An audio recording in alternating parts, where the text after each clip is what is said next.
نحمده ونستعينه ونستغفره ونعوذ بالله من شرور أنفسنا ومن سيئات أعمالنا من يهده الله فلا مضل له ومن يضلله فلا هادي له وأشهد أن لا إله إلا الله وحده لا شريك له وأشهد أن محمدا عبده ورسوله يا أيها الذين آمنوا اتقوا الله حق تقاته ولا تموتن إلا وأنتم مسلمون يا أيها الناس اتقوا ربكم الذي خلقكم من نفس واحدة وخلق منها زوجها وبث منهما رجالا كثيرا ونساء واتقوا الله الذي تساءلون به والأرحام إن الله كان عليكم رقيبا يا أيها الذين آمنوا اتقوا الله وقولوا قولا سديدا يصلح لكم أعمالكم ويغفر لكم ذنوبكم ومن يطع الله ورسوله فقد فاز فوزا عظيما أما بعد فإن خير الحديث كتاب الله وخير الهدي هدي محمد صلى الله عليه وسلم وشر الأمور محدثاتها وكل محدثة بدعة وكل بدعة ضلالة وكل ضلالة في النار. أعوذ بالله السميع العليم من الشيطان الرجيم. بسم الله الرحمن الرحيم. شرع لكم من الدين ما وصى به نوحا والذي أوحينا إليك وما وصينا به إبراهيم وموسى وعيسى أن أقيموا الدين ولا تتفرقوا فيه كبر على المشركين ما تدعوهم إليه. وقال عز وجل أولئك الذين هداهم الله فبهداه مقتدي. وقال عز وجل وعد الله الذين آمنوا منكم وعملوا الصالحات ليستخلفنهم في الأرض كما استخلف الذين من قبلهم وليمكنن لهم دينهم الذي ارتضى لهم وليبدلنهم من بعد خوفهم أمنا يعبدونني لا يشركون بي شيئا ومن كفر بعد ذلك فأولئك هم الفاسقون. رب اشرح لي صدري ويسر لي أمري واحلل عقدة من لساني يفقهوا قولي. سبحانك لا علم لنا إلا ما علمتنا إنك أنت العليم الحكيم. ساری تعریفیں ہر قسم کی بڑائی اور کبریائی اللہ وحدہ لا شریک کے لیے لائق و سزاوار ہے. درود و سلام کا نزول اللہ کے تمام نبیوں اور رسولوں پر، خصوصیت کے ساتھ آخری نبی جناب محمد رسول اللہ صلی اللہ علیہ وسلم پر. محترم حاضرین جمعہ، آج کے خطبہ جمعہ کا جو عنوان ہے وہ ہے ام الفرائض کیا ہے. ام ماں کو کہتے ہیں اور اس کو اصل اور جڑ کے معنی میں استعمال کیا جاتا ہے. جیسے سورۃ الفاتحہ کو ام الکتاب اور ام القرآن کہتے ہیں. ام الفرائض کا مطلب ہے تمام فرائض کی اصل اور جڑ، یعنی سب سے اہم فرض، سب سے پہلا فرض، سب سے پہلا اور سب سے اہم فرض ہمارے اوپر کیا ہے. یہ آج کا ہمارا موضوع ہے. ہمارا سب سے بڑا فرض کیا ہے، اس کو ہم کہاں سے جانیں؟ تو جس نے بنایا ہے اسی نے ذمہ داری سونپی ہے. اور جس نے ذمہ داری سونپی ہے اس نے ہمیں اپنی عملوں کے حوالے نہیں کیا ہے، بلکہ اس نے ہماری رہنمائی کے لیے انبیاء کرام علیہ الصلوۃ والتسلیم کی بعثت کا سلسلہ شروع فرمایا اور ان پر کتابیں نازل کی۔ مقصد کیا تھا کہ وہ ہم کو اس مقصد سے آگاہ کرے جس مقصد کے لیے اللہ تعالیٰ نے ہم کو پیدا فرمایا ہے۔ سورۃ الشورى کی 13 نمبر کی آیت کریمہ میں نے آپ کے سامنے پڑھی ہے۔ اللہ تعالیٰ نے ارشاد فرمایا شرع لکم من الدین ما وصى به نوحا، تمہارے لیے مسلمانوں اللہ تعالیٰ نے وہی دین مشروع کیا ہے، فرض کیا ہے، مقرر کیا ہے جس کی وصیت اللہ نے نوح علیہ السلام کو کی تھی۔ اس کے بعد فرمایا وَمَا وَصَّيْنَا بِهِ وَالَّذِي أَوْحَيْنَا إِلَيْكَ، اور جس کی وحی ہم نے آپ صلی اللہ علیہ وسلم کی طرف کی ہے۔ وَمَا وَصَّيْنَا بِهِ إِبْرَاهِيمَ وَمُوسَى وَعِيسَى، اور اس کی وصیت اور نصیحت اور تاکید ہم نے ابراہیم علیہ السلام کو کی، موسیٰ علیہ السلام کو کی اور عیسیٰ علیہ السلام کو بھی کی۔ ان اقیموا الدین، کہ دین قائم کرو، ولا تتفرقوا فیہ، اور اس میں فرقہ اندازی نہ کرو، اختلاف اور انتشار پیدا نہ کرو۔ اور پھر اللہ تعالیٰ نے کہا کبر علی المشرکین لا تدعوهم الیہ، مشرکین پر وہ بات گرا ہے، سخت ہے، جس کی آپ ان کو دعوت دیتے ہیں۔ تو یہ سورۃ الشورى کی 13 نمبر کی آیت کریمہ ہے جس کا ترجمہ آپ کے سامنے کیا گیا۔ اس آیت کریمہ میں اللہ تعالیٰ نے یہ واضح فرمایا کہ نبی اکرم صلی اللہ علیہ وسلم کو جو دین دیا گیا ہے یہ کوئی نیا دین نہیں ہے، یہ وہی دین ہے کہ جو پچھلے انبیاء کرام علیہ الصلوۃ والتسلیم کو دیا گیا تھا۔ تمام انبیاء علیہ السلام اب یہاں چونکہ تمام انبیاء کا ذکر یہ ضمانت کا باعث تھا، اس لیے اللہ نے 5 ان نبیوں کا ذکر فرمایا کہ تمام نبیوں میں ایک خاص مقام اور نمایاں پوزیشن رکھتے ہیں۔ مفسرین کہتے ہیں کہ اللہ نے پہلے 2 نبیوں کا ذکر کیا، پہلے نبی رسول کا کون ہے؟ نوح علیہ السلام۔ نوح علیہ السلام پہلے رسول ہے، حدیث میں یہ بات موجود ہے۔ اور پھر آخری رسول کا ذکر کیا، وہ محمد رسول اللہ صلی اللہ علیہ وسلم ہے۔ یہ بتلانے کے لیے کہ جو حکم پہلے کو دیا گیا تھا وہی حکم آخری کو بھی دیا گیا، اور پھر بیچ میں 3 بڑے انبیاء کرام علیہ الصلوۃ والتسلیم کا ذکر کیا گیا، تو یہ بتلانے کے لیے کہ بیچ کے ادوار میں جو بڑے انبیاء آئے نا ان کو بھی اللہ تعالیٰ نے اسی چیز کا حکم دیا۔ تو سارے انبیاء کا دین کیا ہے؟ ایک ہی۔ تو سارے انبیاء کا دین تو ایک ہی ہے۔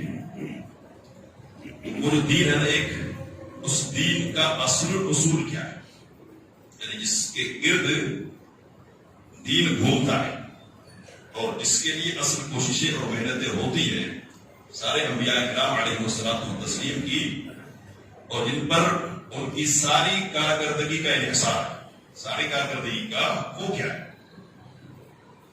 تو یہ ہم کو قرآن بتائے گا۔ تو قرآن کریم نے کیا کہا؟ وَلَقَدْ بَعَثْنَا فِي كُلِّ أُمَّةٍ رَسُولًا أَنِ اعْبُدُوا اللَّهَ وَاجْتَنِبُوا الطَّاغُوتَ. ہم نے ساری امتوں میں کوئی نہ کوئی رسول بھیجا اس حکم کے ساتھ کہ اللہ کی عبادت کرو اور طاغوت کی عبادت سے بچو.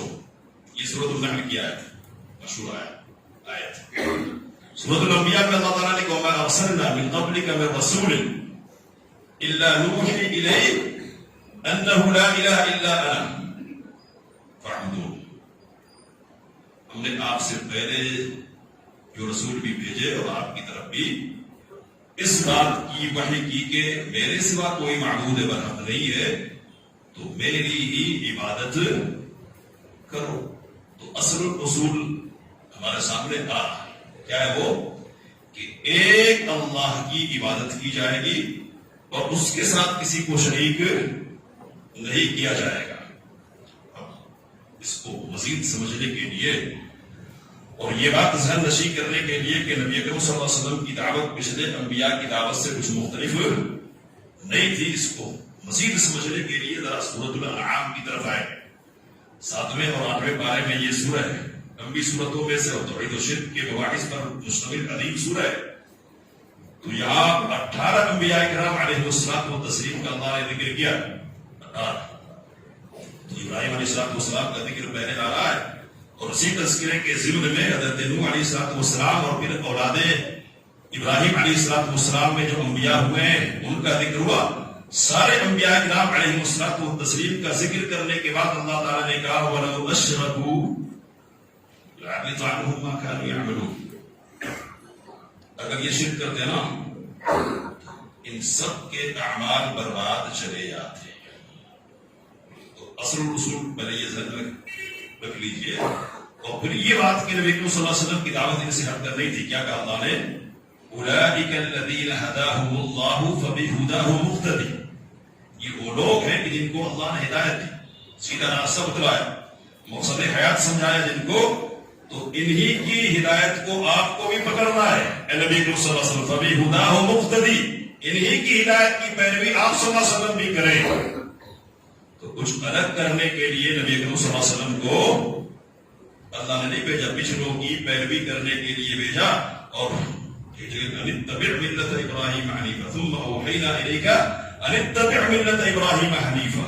پھر ہم نے آپ صلی اللہ علیہ وسلم کی طرف وحی کی کہ آپ ابراہیم حنیف کی ملت کی پیروی کیجیے. تو ابراہیم حنیف کی ملت کی پیروی کیا ہے؟ تو اس ملت کی خصوصیت اللہ تعالیٰ بار بار یہ بیان فرماتا ہے کہ حنیفہ ولم یکن من المشرکین. ابراہیم حنیف تھے اور شرک کرنے والوں میں سے نہیں تھے. تو یہ اصل الاصول ہے اور اسی کے لیے اللہ تعالیٰ نے ہم کو پیدا کیا ہے. اور اسی میں جب گڑبڑیاں ہوئی ہیں تو اللہ تعالیٰ نے انبیاء کرام علیہ الصلوۃ والتسلیم کو بھیجا ہے یہ سمجھانے کے لیے کہ لوگوں تم نے اصل الاصول جو زندگی کا اصل مقصد ہے اس کو چھوڑ دیا, اس کی طرف آ جاؤ, اس کی طرف آ جاؤ. ٹھیک ہے, وما خلقت الجن والانس الا ليعبدون. میں نے جن اور انس کو کس لیے پیدا کیا کہ وہ میری عبادت کرے. یہ ہے. لیکن کہانی بدل جاتی ہے, حالات بدلنے سے تصورات بدل جاتے ہیں, سوچ میں تبدیلی آ جاتی ہے اور اصل چیز پیچھے چلی جاتی ہے اور کچھ اگلی چیزیں سامنے آ جاتی ہے. تو حالات کے پیداوار ہوتے ہیں تصورات یعنی سوچ. یہ جو پچھلی صدیاں ہیں, کچھ پچھلی صدیاں 17ویں 18ویں 19ویں 20ویں, یہ جو صدیاں ہے نا یہ امت کے انحطاط اور زوال کی صدیاں ہیں. آہستہ آہستہ امت کیا ہے زوال کی طرف جا رہی ہے.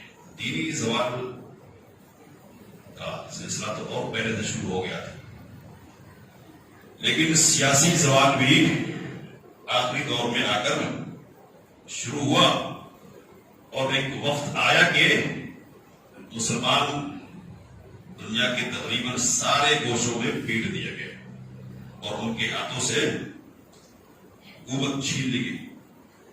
اور 1924 میں مسلمانوں کی حکومت اور خلافت کی ایک علامت ہے. علامت کہہ رہا ہوں میں، اور لفظ پر غور کیجیے گا، لفظ کے پیچھے معنی ہوتا ہے. تو حکومت اور سیاست کی سیادت کی ایک علامت تھی جس کو خلافت عثمانیہ کہا جاتا تھا. تو یہ خلافت، یہ علامت بھی مٹا دی گئی. اب کیا رہ گیا مسلمانوں کے پاس؟ تو اب مسلمانوں کے پاس غلامی ہے، اب مسلمانوں کے پاس پسماندگی ہے، دوسروں کے مقابلے میں پیچھے پیچھے چلنے کی صورت ہے. یہ صورتحال کیوں پیش آ گئی؟ یہ غور کرنے کی بات تھی. تو لوگوں نے اس پر غور کرنا شروع کیا. غور کرنا، یورپین جو اقوام تھی ان کا غلبہ تھا، اور یہ وہ لوگ تھے کہ جنہوں نے سائنسی میدان میں بازی لی تھی، اور اس بنیاد پر انہوں نے تفوق حاصل کر لیا تھا. ان کا اپنا رہن سہن تھا، اپنا انداز زیست تھا، زندگی گزارنے کا اپنا طریقہ تھا. تو ایک دنیاوی ترقی سائنس کے میدان میں، ایک جینے کا ایک انداز، اور پھر حکومت پر ان کا کنٹرول. کئی ایک چیزیں ہیں کہ جن کو لوگوں نے دیکھا تو کہتے ہیں کہ اندھوں کی ایک جماعت نے، لیکن بتا دے رہا ہوں، اندھوں کی ایک جماعت نے ہاتھی دیکھا. تو اندھے کیسے دیکھ سکتے ہیں؟ کیسے دیکھیں؟ کیسے؟ تو آنکھوں سے دیکھ نہیں سکتے، وہ ٹٹول کر ہی دیکھ سکتے ہیں، چھو کر. تو اندھوں کی جماعت نے ہاتھی دیکھا، ٹٹولا. کسی نے سونڈ پکڑی ہے، کسی نے دم پکڑ لیا ہے، اور کسی نے کیا ہے پیروں کو پکڑا ہے، اور کسی نے وہ جو لمبا چوڑا کان ہوتا ہے اس کو چھوا ہے. اب یہ سارے کے سارے لوگ ہاتھی کے سلسلے میں غور فکر کرنے بیٹھے کہ ہاتھی کی منظر کشی کی جائے. آخر ہاتھی کہتے کس کو؟ کس کو؟ تو کسی نے دم کی تصویر کشی کی، کسی نے پتا بتایا یعنی کانوں کو چھونے والا، اور کسی نے سونڈ کو کہا ہاتھی. سونڈ کی تصویر کشی کرتے ہوئے کہا کہ یہ ہاتھی ہے. تو کچھ اسی قسم کی صورتحال مسلمانوں کے ساتھ پیش آئی. تخلف کے اسباب کیا، بچھڑنے کے اسباب کیا ہیں؟ آج مسلمان زوال پذیر ہیں، پچھڑ گئے ہیں، پیٹے جا رہے ہیں. تو پیٹے جانے کی وجہ کیا ہے؟ کس لیے پیٹے جا رہے ہیں؟ تو کسی نے سمجھا کہ نہیں، سائنسی بنیاد پر ترقی نہیں کر رہے ہیں اس لیے پچھڑ گئے. اور کسی نے کہا کہ نہیں، ان کے پاس حکومت نہیں ہے اس لیے پچھڑ گئے. اور کسی نے دینی اعتبار سے سوچنے کی کوشش کی تو کہا کہ یہ اس لیے پچھڑ گئے کہ یہ اللہ اللہ نہیں کر رہے ہیں. اشارے کی بات ہی کر سکتا ہوں میں، وقت کم ہوتا ہے خطبہ جمعہ میں. تو اس طرح سے مختلف قسم کے افکار نے جنم لیے، اور مختلف افکار کی بنیاد پر مختلف جماعتیں وجود میں آئی. مختلف جماعتیں. تو آپ ہندوستان کے پس منظر میں جو مشہور جماعتیں ہیں آپ ان کو ٹوڑیے اور ان کے پیچھے جانے کی کوشش کیجیے. تو بنیادی جو چیز ہے ان کے ابھرنے کے پیچھے، بنیادی چیز وہ کیا ہے؟ پچھڑے کیوں ہیں؟ آگے کیوں نہیں؟ تو آگے کیسے جائیں گے؟ ہر ایک کی محنت اس کے لیے ہو رہی ہے. تو ایک تھا سر سید، نام مشہور ہے، سر سید احمد خان، جس نے یہ سوچا کہ نہیں، پڑھنے لکھنے کے میدان میں، ثقافت کے میدان میں یہ قوم پیچھے ہے، اس کو آگے لے جانے کے لیے کیا کرنا ہے؟ علم کے میدان میں، ثقافت کے میدان میں آگے کرنا ہے. تو اس فکر کی بنیاد پر اس نے کوششیں کی، اور اس کوشش کا نتیجہ ہمارے سامنے ہے. کیا ہے وہ؟ تو مسلم یونیورسٹی، علی گڑھ مسلم یونیورسٹی کا قیام وجود میں آیا. دنیاوی اعتبار سے مسلمانوں کو بہت سارے فائدے بھی ہوئے، اور یہاں اکبر الہ آبادی ایک شاعر گزرا ہے کہ جس نے اس وقت کے مسلمانوں کے حالات کا نقشہ چھوٹے چھوٹے اشعار میں کھینچا، اور صحیح صورتحال واضح کرنے کی سوچ کیسی ہو گئی ہے تو مسلمان دنیاوی اعتبار سے آگے بڑھے، لیکن زیادہ تر آگے بڑھنا کیسا ہوا؟ تو سائنسداں بھی پیدا ہو گئے، انجینئر بھی پیدا ہوئے، تاریخ داں بھی پیدا ہوئے، لیکن زیادہ تر پیدا کون سے ہوئے؟ تو کوٹ اور پتلون پہننے والے پیدا ہو گئے۔ تو انہوں نے یہ سمجھا کہ نا ظاہری طور پر اگر ہم صورت اور حیت اختیار کر لیں گے نا تو ہم ان کے شانہ بشانہ کھڑے ہو جائیں گے، شانہ بشانہ۔